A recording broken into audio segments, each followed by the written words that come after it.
Flowers comedy item വേറെയുടെ വേദിയിൽ ഇനി അടുത്തതായി എന്തിനുള്ള സമയമാണ്? മിമിക്രി മഹോത്സവം. കുറെ സ്കിറ്റ് കണ്ടു, ഇനി കുറച്ച് മിമിക്രി ആവാം അല്ലേ? പിന്നെ തീർച്ചയായിട്ടും ഇങ്ങോട്ട് വരാൻ പോകുന്ന ഈ ഒരു മിമിക്രി ആർട്ടിസ്റ്റ് നമുക്ക് എല്ലാവർക്കും വളരെയധികം സുപരിചിതനായിട്ടുള്ള ഒരു മിമിക്രി ആർട്ടിസ്റ്റ് ആണ്. കുറെ നല്ല ഗംഭീര ഐറ്റംസുമായിട്ട് വേദിയിലേക്ക് നമുക്ക് സ്വാഗതം ചെയ്യാം. വിപിൻ ബാലൻ.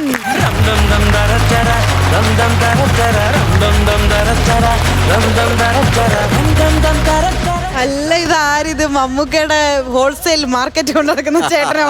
അങ്ങനെയൊന്നും പറയാൻ പാടില്ല. ഇവന്റെ സുഖല്ലേ? സുഖാണ് നസീർക്ക.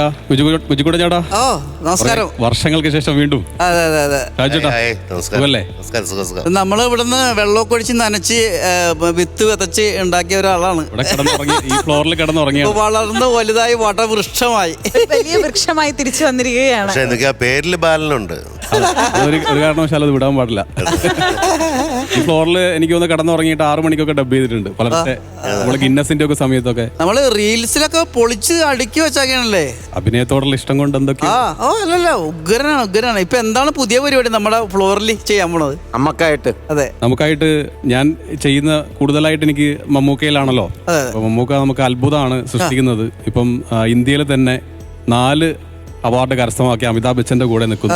ടോപ്പ്. അതെ, പകരം വെക്കാനില്ലാത്ത പ്രതിഭ. അപ്പൊ അദ്ദേഹത്തിന് അവാർഡ് നേടിക്കൊടുത്ത ചാത്തൻ കൊടുമൺ പോറ്റിയെ ഞാൻ ഈ വേദിയിലോട്ട് കൊണ്ടുവരാം.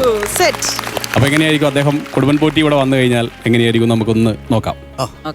വളരെ കാലത്തിന് ശേഷം ഫ്ലവേഴ്സിന്റെ ഫ്ലോറിലെത്തിയ മഹത്തായ ദിവസം. എന്റെ മനയിലേക്ക് സ്വാഗതം. വിരസതയുടെ പ്രളയത്തിൽപ്പെട്ട് മുങ്ങിത്താഴുമ്പോ ഇത് ഐറ്റം വേറെ തന്നെ നല്ലത്. വിജയക്കുട്ടനല്ലേ അത്? വിജയക്കുട്ടൻ, ഞാൻ കേട്ടിരിക്കണു. വിജയക്കുട്ടാ, തനിക്കിനി ഒന്നും പറയാൻ അനുവാദമില്ല. നസീറും ഷാജുവും എല്ലാ സിനിമകളിലും കാണുന്നുണ്ട്. എല്ലാം നന്നാവട്ടെ. ഇനി നിങ്ങളോടാണ് പറയാനുള്ളത്. ഈ പ്രോഗ്രാം കഴിയണവരെ നിങ്ങൾക്ക് ഇവിടുന്ന് പോകാൻ അനുവാദമില്ല. സൂപ്പർ. പൊളി ചടുക്കി കളഞ്ഞ്. മമ്മൂക്കടെ നേരെ പറയാനായിട്ട് അവസരം കിട്ടിയിട്ടുണ്ട്. ലൈഫിലെ ഞാനത് ഫേസ്ബുക്കിൽ പോസ്റ്റ് ചെയ്തത് ജന്മസാഫല്യം എന്നാണ്. ഒരു ആർട്ടിസ്റ്റിന് കിട്ടുന്ന ഏറ്റവും വലിയ ഭാഗ്യമാണ്. മമ്മൂക്കയുടെ മുന്നിൽ അദ്ദേഹത്തിന്റെയും അദ്ദേഹത്തിന്റെ മകന്റെയും, അത് എന്റെ നാട്ടിൽ വെച്ച് വടകര മമ്മൂക്ക വന്ന സമയത്ത് ഒരു വലിയ ഭാഗ്യം കിട്ടിയിട്ടുണ്ട്. ഒന്നാമതൊരു നാഷണൽ ഹൈവേ മൊത്തം ബ്ലോക്കായി കിടക്കായിരുന്നു വടകര. അപ്പോൾ മമ്മൂക്കടക്ക് പറയുന്നുണ്ട്, ദയവ് ചെയ്തിട്ട് എല്ലാവരും മാറി കൊടുക്കണം, മമ്മൂട്ടി വന്നിട്ടാണ് നാളെ പ്രശ്നം ഉണ്ടായെന്ന് പറയും. അപ്പോൾ ഞാൻ ഒരിക്കലും പ്രതീക്ഷിച്ചില്ല. എൻ്റെ കൂടെ വന്ന ആൾ പോയി, എടാ നടക്കൂല, നിനക്ക് ചെയ്യാനൊന്നും പറ്റില്ല. പക്ഷേ അടങ്ങാത്തൊരു വിശ്വാസം ഉള്ളിലുണ്ടായിരുന്നു, ആഗ്രഹം ഉള്ളിലുണ്ടായിരുന്നു. അപ്പോൾ അങ്ങനെയാണ് റമീജ എന്നുള്ളൊരു ആങ്കർ ഉണ്ടായിരുന്നു. മമ്മൂക്കയോട് ചോദിച്ചു, നമുക്ക് ഒരു സർപ്രൈസ് ഒരാളെ വിളിച്ചോട്ടെ. ഇങ്ങനെ ഒരു പറച്ചിലായിരുന്നു. പിന്നെ അങ്ങനെ കയറി. മാത്രമല്ല മമ്മൂക്ക ഞാൻ പെർഫോം ചെയ്യുന്ന സമയത്ത് നമുക്ക് അത് കൈയടിച്ചുകൊണ്ട് ആ വീഡിയോയിൽ ഇപ്പോഴും കാണാം, പുള്ളി ചിരിച്ചുകൊണ്ട് അത് ആസ്വദിക്കുന്നു പറയുമ്പോൾ ഗോഡ് ഗിഫ്റ്റ്. എന്റെ മുമ്പിൽ വെച്ചേ പോത്തൻപാവ് ചെയ്യുമ്പോൾ മമ്മൂക്കയുടെ വീട്ടിൽ വെച്ചൊരു ഇന്റർവ്യൂ ഉണ്ടായിരുന്നു. ആ ഇന്റർവ്യൂ ഞാനും മമ്മൂക്കയാണ് അതിനകത്ത് ആ ക്യാരക്ടറായിട്ട് വരുന്നത്. ടിനി ടോമാണ് നമ്മളെ ഇന്റർവ്യൂ ചെയ്യണത്. അവസാനം എല്ലാം നന്നായിരുന്നു. ഞങ്ങൾ രണ്ടുപേരും ക്യാരക്ടറായിട്ട് വരുന്നു മമ്മൂക്കയുടെ വീട്ടിൽ വെച്ച്. അപ്പോൾ ടിനി ടോം പറഞ്ഞു, ഞാൻ മമ്മൂക്കയുടെ ഫ്രണ്ടിൽ വെച്ചിട്ടൊന്ന് അനുകരിച്ചോട്ടെ. നീ അനുകരിക്കടാ. 15 പ്രാവശ്യം എടുപ്പിച്ചു. അങ്ങനെയല്ല, അതിങ്ങനെയാണ്. ഈ പറഞ്ഞിട്ട് പോയാൽ മതി എന്ന് പറഞ്ഞു. അല്ല, ടിനിട്ടോ വന്ന് ഉഗ്രനാക്കിയിട്ടത്. പക്ഷെ ചെറുത് കണ്ടാലും പുള്ളി അതവിടെ അങ്ങനെയല്ല. അങ്ങനെ പ്രോത്സാഹിപ്പിക്കുന്ന ഒരാളെ മമ്മൂക്ക അത്രേ ഉള്ളൂ. സൂപ്പർ, അടിപൊളി. അത് വലിയൊരു ഭാഗ്യം അല്ലേ? അതെ, ജീവിതത്തിലെ ഏറ്റവും വലിയ ഭാഗ്യം തന്നെയാണ് ഒരു കാര്യം. അടുത്ത ഭാഗ്യം എന്താന്ന് കേൾക്കാം. അടുത്തത് പലരും ഫാൻ ഫൈറ്റിനോടൊക്കെ പറയാറുണ്ട് മമ്മൂക്ക റൊമാൻറ്റിക് ഡയലോഗുകൾ അധികം പറയാറില്ല, ചെയ്യാറില്ല എന്നല്ല. പക്ഷെ മമ്മൂക്ക പറഞ്ഞൊരു റൊമാൻറ്റിക് ഡയലോഗ് ഞാനിവിടെ അവതരിപ്പിക്കാൻ പോവാണ്. അദ്ദേഹത്തിന്റെ തമിഴ് ഡയലോഗ്. അത് അധികം ആരും അനുകരിച്ചിട്ടില്ല. നമ്മുടെ കണ്ടുകൊണ്ടതിന് സിനിമയിൽ ഐശ്വര്യ റായോട് പറഞ്ഞ ആ ഒരു ഡയലോഗ്. വാഴ്ക്കയിലെ ചില കേൾവികൾക്ക് സീക്രമാ ബദൽ കിടക്കത്തില്ല. நான் இதுக்கு ராணு வந்தால சந்தை காலை எழுந்து குடிச்சே உன் மனசை புரிஞ்சிருக்காம இன்னொருத்தனை கூட்டிட்டு வந்து பிடிச்சிருக்காமன்னு கேட்டு இதெல்லாமே இந்த பச்சைக்கண் தேவதையை கொடுக்கற பத்திரமா பார்த்துருக்கேன்னு கடவுள் என்கிட்ட ஒப்படைச்சிருக்காரு. Perfection at the peak. ചേട്ടാ കിഡിലോ. മമ്മൂക്കടെ നമ്മൾ ഇംഗ്ലീഷ് നമ്മൾ അനുകരിക്കാറുണ്ട് പലരും. പക്ഷെ തമിഴ് ഇത്രയും ലോങ് ആയിട്ടുള്ള ഡയലോഗ് എടുത്തിട്ടേ ഇല്ലെന്ന് വേണമെങ്കിൽ പറയാട്ടാ. ഉഗ്രൻ. എന്നാ നമുക്കൊന്ന് ഇംഗ്ലീഷ് കേട്ടാലോ? പറഞ്ഞപ്പോൾ ഒരു ഇംഗ്ലീഷ് കേൾക്കാൻ ഒരു കൊതി. അതെ അതെ, അത് വേണം എന്തായാലും. തീർച്ചയായിട്ടും. അടുത്തത് നമ്മുടെ നരസിംഹ സിനിമയിലുള്ള ആ ഒരു ഇംഗ്ലീഷ് ഡയലോഗ്. ഗ്രഹണം ബാധിച്ചാലും അതിനൊരു സമയമുണ്ട്. സൂര്യൻ ആ കറുത്ത മറന്നേക്ക് പുറത്തു വരും. അതുപോലെ തന്നെയാണ് സത്യവും. വളച്ചൊടിക്കാം, മൂടി വെക്കാം. പക്ഷേ ഒരു നാൾ ഒരിടത്തത് പുറത്തു വരും. Mister superintendent of police, shall I remind you something? It is quite unbecoming an officer. I pity for the dirty game you have played in this case, that the manipulator. A police officer is posted to the working job of justice and servant of the society. But instead, you behave like a barking dog against your family enemy, a law-abiding citizen and an ex-judicial officer who always give predominant consideration for his office. By incriminating such a biased and poison soul, you have proved that you are ashamed to the total police force of the country. മക്കളെ, രാജസ്ഥാൻ മരുവിലേക്ക് മണൽ കയറ്റി വിടല്ലേ. ഇതൊക്കെയോ പറഞ്ഞിട്ടുണ്ട്. മമ്മൂക്ക് ക്ഷമിക്കുക. വിപിനെ, ആ കഥ പറയും സിനിമയിലെ പറയുമ്പോൾ സിനിമയിലെ ആ ഡയലോഗ്, ആ സീനില്ലേ, ലാസ്റ്റ് ക്ലൈമാക്സ് പറയാൻ പറ്റും. ആ സ്വീറ്റ് സീൻ അല്ലേ ബാലനെ പറ്റി പറയുന്നത്? ഉറപ്പായിട്ടും അതെനിക്ക് എവിടെ ചെന്നാലും എന്നോട് അനുകരിക്കാൻ പറയുന്ന ഒരു ഡയലോഗാണ് അത്. എൻ്റെ ഒരു വൺ മാൻ ഷോന്റെ പേര് തന്നെ എന്നോടോ ബാല എന്നാണ്. അത് മാത്രമല്ല, നമുക്ക് എത്ര കേട്ടാലും മതിവരാത്ത സീക്വൻസ് ആണ്. ട്രൈ ചെയ്യാം. നിങ്ങളെയൊക്കെ കാണുമ്പോൾ എനിക്ക് എൻ്റെ കുട്ടിക്കാലം ഓർമ്മ വരും. എനിക്കുമുണ്ടായിരുന്ന ഒരു കുട്ടിക്കാലം. മഴ പെയ്യുമ്പോൾ വാഴയില വെട്ടിപ്പിടിച്ച് വന്ന എൻ്റെ പ്രിയപ്പെട്ട കൂട്ടുകാരൻ, കാതിൽ ചുവന്ന കല്ല് വെച്ച് കടുക്കനിട്ട എൻ്റെ ബാലൻ, എന്നിലൊരു നടലുണ്ടെന്ന് ആദ്യമായിട്ട് പറഞ്ഞത് അവനായിരുന്നു. അവനിലൂടെയാണ് ഞാൻ സ്വപ്നം കണ്ടിട്ടുള്ളത്. എന്നെ സ്വപ്നം കാണാൻ പഠിപ്പിച്ചിട്ടുള്ളത് അവനായിരുന്നു.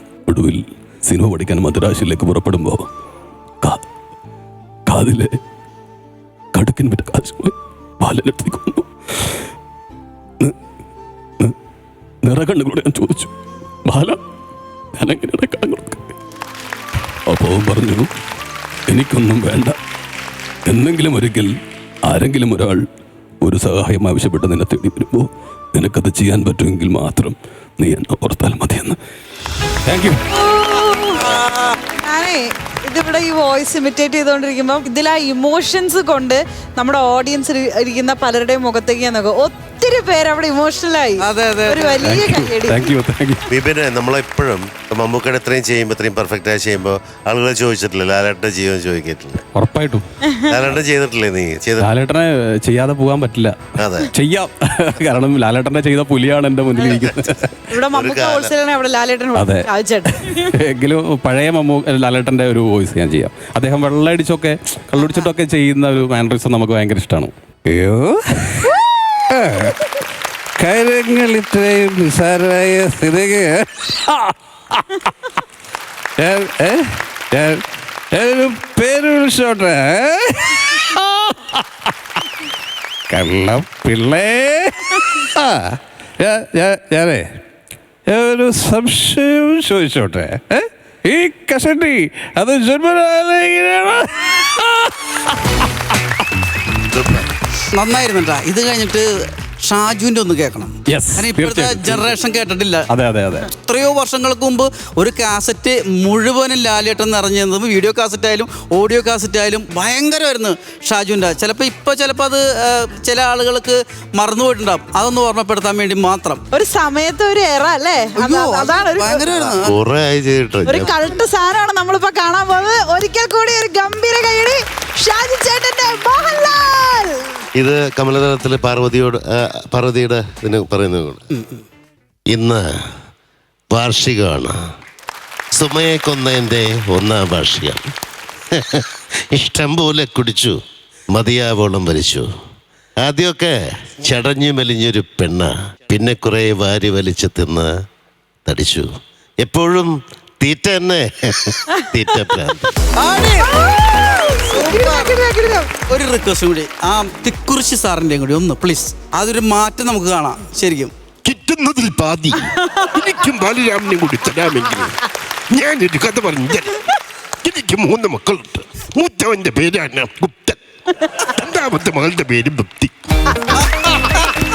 ബിജുകോട്ട ചേട്ടാ എന്നാ പിന്നെ ഞാനങ്ങോട്ട് അല്ല നിന്റെ കൂടെ ജോയിൻ ചെയ്ത ഇത് വലിയ ഭാഗ്യ ഷാജോട്ടാ ഇത് കേൾക്കാൻ പറ്റുന്നത് നമുക്ക്. എനിക്ക് നിങ്ങളെ കാണുമ്പോൾ ഞാൻ കൗതുകത്തോടു കൂടി ഓരോന്ന് കാണും. ഇപ്പൊ ഈ പറയുന്ന ലാലേട്ടൻ്റെ ഇതൊക്കെ ഞാൻ ചെയ്തിട്ടുണ്ടാവും, പക്ഷെ ഇപ്പൊ കുറെ നാളായിട്ട് ഇല്ലാത്തതുകൊണ്ടൊരു പ്രശ്നം ഉണ്ടായിരുന്നു. ഇതിനു മുമ്പ് ഹസീബ് ഇവിടെ വന്നപ്പോഴേ ഞാൻ പല ടൈപ്പിൽ ലാലേട്ടൻ്റെ പല ടൈപ്പിലാണ്. ഇപ്പൊ മമ്മൂക്കയുടെ ഇത്രയും വെറൈറ്റി ഒന്നും ജന്മത്തെ നമ്മൾ സ്വപ്നം കണ്ടില്ല. അന്നത്തെ കാലത്ത് അബീക്ക ചെയ്യുന്ന ഒരു മമ്മൂക്ക, അതിനുശേഷം എനിക്ക് തോന്നുന്നു അൻസാർ ഹരിശ്രീ അൻസാർ, അങ്ങനെ ഒരു 3-4 പേര് ചെയ്യുന്ന മമ്മൂക്കയുടെ ഒരു വോയിസ് ഉണ്ട്. ചന്തുവിനെ തോപ്പിക്കാൻ അങ്ങനെയുള്ള വിഷയങ്ങളല്ലേ. ഇത് എന്തോരം വെറൈറ്റി, എന്തൊരു പെർഫെക്ഷൻ ആണെന്ന് ആലോചിച്ച് നോക്കിയേ. എന്നാലും ഷാജാട്ട് ഇപ്പം ഇവിടെ കുറെ ആർട്ടിസ്റ്റുകൾ വന്ന് പെർഫോം ചെയ്യുമ്പോൾ നമുക്ക് വിചാരിക്കാം അത് സ്റ്റുഡൻസ് വന്ന് ഇങ്ങനെ പെർഫോം ചെയ്യണേ. ഇതിപ്പോ നമ്മൾ കേട്ടപ്പോ പ്രിൻസിപ്പളിന്റെ അടുത്ത് നമ്മൾ കേട്ടതുപോലെയായി, കിട്ടില്ലായിരുന്നു. അയ്യോ താങ്ക് യു സോ മച്ച്. ഇനി എനിക്ക് തോന്നുന്നത് ഞാൻ അടുത്തുള്ള ശബ്ദങ്ങളിലേക്ക് വരാം. ഇവിടെ ജഡ്ജായിട്ട് അധികം ഇരിക്കുന്ന നമ്മുടെ സ്വന്തം ടിനിച്ചേട്ടൻ. Okay okay. എന്താണ് പറയാ, ഇപ്പൊ ഞാൻ എന്ത് പറഞ്ഞാലും ഞാൻ എയറിലാണ്. ഞാൻ എന്ത് പറഞ്ഞാലും പ്രശ്നമാണ്, പറയാതിരുന്നാലും പ്രശ്നമാണ്. അല്ല ബിജുക്കുട്ട, നിനക്ക് എന്നെ കുറിച്ചുള്ള അഭിപ്രായം എന്താണ്? നല്ല അഭിപ്രായമാണ്. എനിക്ക് ഒരു അഭിപ്രായം ഉണ്ട്. ഞങ്ങൾ ഈ ഭൂമിയിൽ നിന്ന് വിട്ടിട്ട് ആകാശത്ത് കുറച്ച് സ്ഥലം വാങ്ങിക്കണം. എന്തുകൊണ്ട് അവിടെയാണല്ല. അല്ല ഞാൻ എന്താണെന്ന് എനിക്ക് മനസ്സിലാകുന്നില്ല. ഞാൻ എപ്പോ എന്ത് പറഞ്ഞാലും ഞാൻ എയറിലാണ്. ഷാജു എന്താണ് എന്റെ എന്തെങ്കിലും പ്രശ്നമുണ്ടോ? എനിക്ക് അഭിപ്രായം ഇല്ലെന്നുള്ളതാണ് ഒരു അഭിപ്രായം. അല്ല നസീറേ, ഇല്ലേ നമ്മള് നിങ്ങൾക്ക് ആർക്കും ഈ പ്രശ്നം വരുന്നത് ഞാൻ കാണുന്നില്ല. ഈ എന്നെ മാത്രമാണ് ഈ ടാർഗറ്റ് ചെയ്യുന്നത്. അത് എന്തുകൊണ്ടാണെന്നാണ് എനിക്ക് മനസ്സിലാകത്തത്. ഒരുപാട് സന്തോഷം ഇവിടെ വരാൻ പറ്റിയതിൽ, നിങ്ങളെയൊക്കെ കാണാൻ പറ്റിയതിൽ. ഇനി പാലക്കാടൻ ഭാഷ പറഞ്ഞ നമ്മളെ ചിരിപ്പിച്ച ഓർഡിനറിയിലെ ബിജു മേനോൻ ചേട്ടൻ. ഞാൻ അതിന്റെ ഡബിങ്ങിന് ഞാനായിരുന്നു. ആ ഭാഷ പഠിപ്പിക്കുന്ന ഡബിങ് സമയത്ത് ഞാനായിരുന്നു. അല്ല അതിന്റെ ഒരു ആവശ്യം നമുക്ക് ഇപ്പൊ ഉണ്ട്. ക്ഷമിക്കണേ തെറ്റുണ്ടെങ്കിൽ. അല്ല അദ്ദേഹം ചെയ്യുന്നതാണ്, പക്ഷെ നമ്മൾ ഡബിങ്ങിന് നമ്മൾ ഒരു സപ്പോർട്ട് പോലെ. ഓ കാര്യങ്ങളൊക്കെ അവിടുന്ന് പറയണ്ടാവല്ലോ. അവിടെ പറയാത്ത കാര്യങ്ങൾ ഞാൻ ഇവിടുന്ന് പറഞ്ഞുതരാം. ഒരു KSRTC ബസ്സിൽ കണ്ടക്ടർ വിളിയത് ഡ്രൈവറാണ്. അങ്ങോട്ടും ഇങ്ങോട്ടും നോക്കേണ്ടത് നീ, അതൊക്കെ ബുക്കഡാണ്. വേണുമാഷ മോളാണ്, വേണുമാഷ കൈക്കൊക്കെ ഈ ബണ്ണാണ്. എന്താണ് കാട്ടൻ നീ ഷാജു? പാലക്കാട് ഭാഷ പറയീ. എന്താ പാലക്കാട് പറഞ്ഞ എന്താ അറിയോ? പാലക്കാടിലെ ഭാഷ പറഞ്ഞ ഇങ്ങനെയും കൂടെ അല്ല, വേറെ ഉണ്ട് ഭാഷ. സ്വഭാവം പുറത്തു തന്നെയാണ്. കേട്ടിട്ട് കൊതിയാണ്. എന്ത് ഭാഷ ഉണ്ടെന്നെ. ഇത് പ്രോഗ്രാം കഴിഞ്ഞിട്ട് പൈസ കുറഞ്ഞു കഴിഞ്ഞാൽ ഈ സാധനങ്ങൾ വരും. എന്താണ് പൈസ? ഭയങ്കര സ്റ്റാൻഡേർഡ് ആകട്ടെ പറയും. സ്റ്റുഡന്റ് ആയിട്ടുള്ള ജസ്റ്റ് ഞാൻ ബൈക്കിൽ വരുമ്പോ അങ്ങനെ സ്കിഡ് ചെയ്തിട്ട് അങ്ങനെ മട്ടമേലക്കനെ വീണു. അതുവരെ ഇംഗ്ലീഷൊക്കെ പറയട്ടെ, പകുതി വെച്ച് പോകും. ചില സമയത്ത് ഞങ്ങൾ ബസ്സിൽ അല്ലെങ്കിൽ മറ്റേ ട്രാവലറിനൊക്കെ ഞങ്ങൾ എവിടെയെങ്കിലും ഒക്കെ പോകുമ്പോ സഡൻ ബ്രേക്ക് ഇടുമ്പോ അയ്യോ എന്താണിത് കറക്റ്റ് ആലിയേട്ടനൊക്കെ പോകും. എന്തായത് എന്നൊന്നുമില്ല. മാത്രല്ല വിപിന, അത് റെസ്പെക്ട് കൂടുതലാണ്. വാ പോ ഇരിക്കെ അങ്ങനെയുള്ളതല്ല. വയസ്സിന് താഴെയുള്ള 50 വയസ്സുള്ള 60 വയസ്സുള്ള ആളായാലും ഒരു 70 വയസ്സുള്ള ആൾ വിളിക്കുന്ന കുട്ടിയെ വിളിക്കുള്ളൂ. നിഷ്കളങ്കരായിട്ടുള്ള ആളുകൾ കൂടുതലാണ് എനിക്ക് ഫീൽ ചെയ്യാറുണ്ട്. പിന്നെ ഭയങ്കര ഒരു വലിച്ച പറയുള്ളൂ. എന്താ കുട്ടി നിക്ക് സുഖമാണ്. ഭയങ്കര സ്നേഹമുള്ള ആൾക്കാരാണ്. പിന്നെ ഏറ്റവും കൂടുതൽ റെസ്പെക്ട് കൊടുക്കുകയും അതുപോലെ നിഷ്കളങ്ക ഈ ഭാഷയിലും പൊതുവെ അവരങ്ങനെയായിരിക്കും സംസാരിക്കുന്നതല്ല. വഴക്കിടുമ്പോ ചിലപ്പോ കുറച്ച് നീട്ടി സംസാരിക്കും. അത്ര നല്ല നാടാണ്, പ്രകൃതി രമണീയമായ. നമുക്ക് ഇന്ന് അടുത്ത ഐറ്റത്തിലേക്ക് കിടക്കാം. അടുത്ത ഐറ്റം ജോജു ജോർജ്, അദ്ദേഹം ഇവിടെ വരികയാണെങ്കിൽ. എല്ലാവർക്കും നമസ്കാരമുണ്ട്. എല്ലാവർക്കും സുഖമാണോ? നിസറ, ബിജു, എല്ലാവർക്കും സുഖമല്ലേ? നിങ്ങൾ എന്റെ സിനിമ കണ്ടുണ്ടോ? പണി കണ്ടുണ്ടോ? എല്ലാവരും പണി കണ്ടുണ്ടോ? ഞാനൊരു പാട്ട് പാടിയാൽ നിങ്ങൾ കൈയടിക്കോ? പണന്റെ പാട്ടിലിന്ന് താളം പിടിക്കും പെണ്ണ്, താളത്തിനൊത്ത് നല്ല ചോടു വച്ചിടും. പാടത്തിനോരത്തവൾ എന്നും ഇരിക്കും തെച്ചി, പൂവ് പറിക്കാനായി മെല്ലെ നടക്കും. പാൽക്കാരൻ പയ്യനെ കാണാൻ വാഗമരത്തിൻ മറവിൽ നിന്ന് ആരുമറിയാതെ അവളൊന്നു മെല്ലെ നോക്കിയിടും. പിന്നെ പുഞ്ചിരി തൂകിയിടും. പണ്ടു പാടവരമ്പത്തിലൂടെ ഒരു ഓലക്കുടയും എടുത്ത് ചെറുഞാറ് നടന്നൊരു കാല് തന്നു ഓടി നടന്നൊരു പെണ്ണേ. ഇനി ഞാനൊരു ചിരി കൂടെ, ഒരു സ്പെഷ്യൽ ഒരു വെറൈറ്റി ആയിട്ട് നമ്മൾ കേട്ടാൽ നമുക്ക് രജിസ്റ്റേർഡ് ആയിട്ടുള്ള കുറച്ച് ചിരികൾ ഞാൻ നിങ്ങൾക്ക് മുന്നിൽ ഒരു സ്പോട്ട് ഡബിംഗ് ആയിട്ടൊന്ന് അവതരിപ്പിക്കുകയാണ്. ആദ്യത്തെ ചിരി എന്ന് പറയുന്നത് ഈ ഫ്ലോറിൽ ഏറ്റവും കൂടുതൽ മുഴങ്ങി കേട്ടുള്ള ഒരു ചിരിയാണ്. അതിൽ തുടങ്ങാം നമുക്ക്.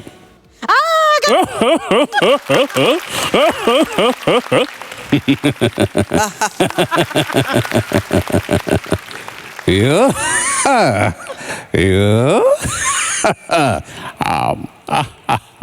അങ്ങനെയല്ല ഇങ്ങനെ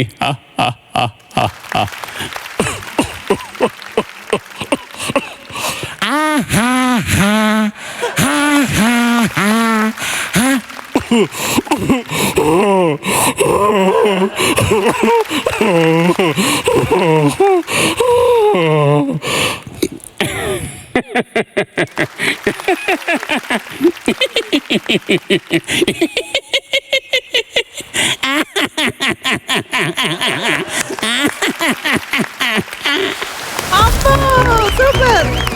ഈ ഫ്ലോറിൽ ഏറ്റവും കൂടുതൽ മുഴങ്ങിക്കേട്ട ചിരി എന്ന് പറഞ്ഞപ്പോ സത്യമായിട്ടും മിഥുൻ ചേട്ടന്റെ പിക്ചറാണ് എന്റെ മനസ്സിലേക്ക് വന്നത്. കിള്ളായിരുന്നു. അടിപൊളി. നമ്മുടെ ചിരിവേദിയിൽ വന്ന് ഇതേപോലെ ഒരു വെറൈറ്റി ഐറ്റം എല്ലാവരുടെയും ചിരി സൂപ്പർ ആയിരുന്നു ചേട്ടാ.